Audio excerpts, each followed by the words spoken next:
Hello traders, in today's video we will show how to trade Deriv Boom 1000 index with Deriv multiplier.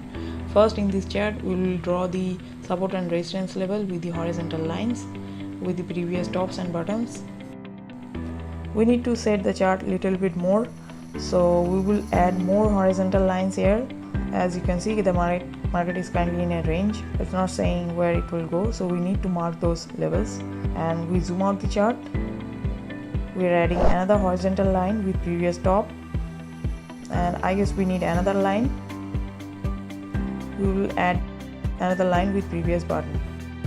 There is no clear signal at this moment. We need to wait. Okay, market has given us a signal. There is a higher low indicating weakness in current uptrend, so we are expecting a double bottom on that level. Let's see how it goes. Alright, market has created a double button over here, and there is a strong boom candle, and we have entered to the sell side from here, because after a strong bull candle, market generally corrects with a series of bearish candles. We have entered at the first bearish candles here and waiting towards our target.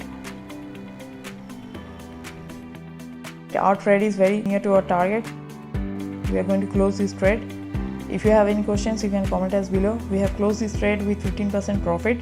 You can check out other videos with crash and boom indexes. All the links in this video description. Thank you.